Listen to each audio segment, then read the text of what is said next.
आप इस्लाम के खिलाफ है या इस्लामिक विचारधारा के खिलाफ है? मैं विचारधारा के खिलाफ हूं। बिल्कुल निश्चित रूप से मैं विचारधारा के खिलाफ हूं। कोई मुस्लिम व्यक्ति अच्छा हो सकता है, लेकिन ये विचारधारा जो है उसको विचारने के लिए बुद्धि में इतना स्पेस ही नहीं देती है। वहां आप अपने मस्तिष्क से नहीं चल सकते हैं। जो आपको मस्जिद से आ गया है, जो मौलाना ने कह दिया है, जो वहां पर ऊपर से कि हमें ये इल्हाम हुआ है, ये आपको पालन करना है, वो आंख बंद करके बिल्कुल उसका अनुकरण करते हैं, उसका पालन करते हैं। ना वो उसके परिणाम की चिंता करते हैं, ना वो उसके प्रभाव की चिंता करते हैं, और ना वो अपने जीवन में क्या होगा इसकी चिंता करते हैं। आजकल चांदनी चौक की पत्रानी कहाँ की छोटे छोटे बच्चे कह रहे हैं कि मैं केवल अपने जो मेरे प्रोफ मोहम्मद है, मैं केवल उनको मानता हूँ, इसके लिए चाहे मुझे अपने माता पिता को भी पड़े तो मैं मार दूंगा। मेरे लिए मोहम्मद से बड़ा कोई नहीं है। भारतीय संस्कृति में ऐसा नहीं माना जाता। तो ये जो विचारधारा है जो आपको सोचने के लिए स्थान ही नहीं देती, जो आपको ये कहती है आपको अपने दिमाग से कुछ नहीं करना, जो हम बता रहे हैं उसी का पालन करना है, तो बताइए इस तरह की विचारधारा में आप भी स्वयं सुरक्षित नहीं। अरे जिंदा दफन कर दिया जाता था, तुम्हें बकवास कर रही हो यहाँ पर खड़े होकर के। जमाना जिहालत कहा जाता उस जमाने को जब मेरे आका तशरीफ नहीं लाए थे। हुजूर के आने के बाद तुम्हें जीने का अधिकार मिला। जिसके घर में बेटी अगर पैदा हो जाती जिंदा दफन कर देते थे। भोगते हो तुम लोग, बकवास कर रही है यहाँ खड़े होकर के। कौन सी विचारधारा की बात कर रही है? किसकी मुखालफत कर रही है तू? किसके बारे में बकवास कर रही है?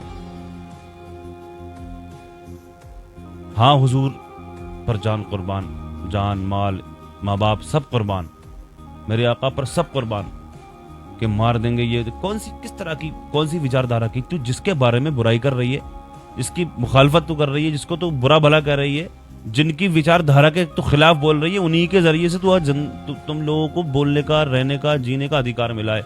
तुम्हारे ही लोग, मजहब इस्लाम नहीं, वो मजहब इस्लाम नहीं था। वो लोग जमाने जिहालत में जिसके घर में बेटी अगर पैदा हो जाती थी तो उसको जिंदा दफन कर दिया जाता था।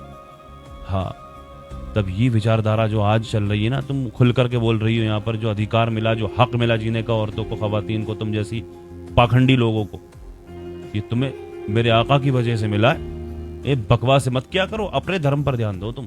हाँ मत, तुम्हें अगर पसंद नहीं है ना मजहब इस्लाम, तो मजहब इस्लाम जबरदस्ती नहीं कहता।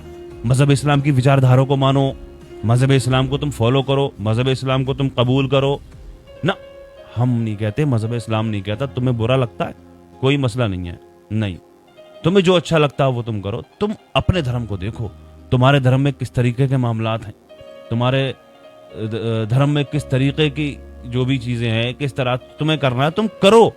तुमसे नहीं कहते, हमारा कुरान भी यही कहता है कि लकुम दीनुकुम वलिय दीन, हमारा दीन हमारे लिए, तुम्हारा दीन तुम्हारे लिए। तुम अपने काम से काम रखो, अपने धर्म पर ध्यान दो, अपने बच्चों पर ध्यान दो, अपने बच्चों को सिखाओ जो तुम्हें संस्कृति सिखानी है। भारत की संस्कृति ये नहीं कहती, क्या कहती भारत की संस्कृति, हमें मतलब नहीं है। तुम अपना देखो, हमारा मजहब इस्लाम क्या दिखाता है, क्या कहता है, किस तरह के अहकामात हैं, हमें देखना, हमें फॉलो करना है। और रही बात किसी को पर जुल्म करने की, तो मजहब इस्लाम इस चीज की इजाजत नहीं देता। जुल्म इस वक्त दुनिया में या फिर इस मुल्क के हिंदुस्तान में हो रहा है, जो जुल्म हो रहा है वो साफ नजर आ रहा है कि कौन जुल्म करता है और किन लोगों के ऊपर जुल्म हो रहा है। और किस तरह के मामला जब सामने आते हैं, कहीं पर परेशानी के हालात बनते हैं, कहीं पर मुसीबत के हालात बनते हैं, तो फिर वहां पर कौन लोग होते हैं बढ़ चढ़ करके जो हिस्सा लेते हैं, बढ़ चढ़ के हेल्प करते हैं, मदद करते हैं, किसी भी तरह से काम आते हैं, वो कौन लोग हैं? वो यही विचारधारा होती है जो हुजूर ने फरमाया है। हुजूर फरमा रहे हैं, तुम्हारे अगर पड़ोसी तुम्हारा भूखा सो गया, तुम अगर खाना खाकर पेट भरकर सोए हो, वो तुम्हारा खाना हराम है तुम्हारे लिए। ये वही विचारधारा है जिसकी मुखालफत कर रही है तू, जिसकी बकवास कर रही है, जिसके खिलाफ। अपना काम पे ध्यान दो, तुम अपनी धर्म पे ध्यान दो, मत पड़ो हमारे चक्कर में तुम, ठीक है? जो तुम्हें अच्छा लगता है वो तुम करो, लेकिन किसी के खिलाफ भौंको मत।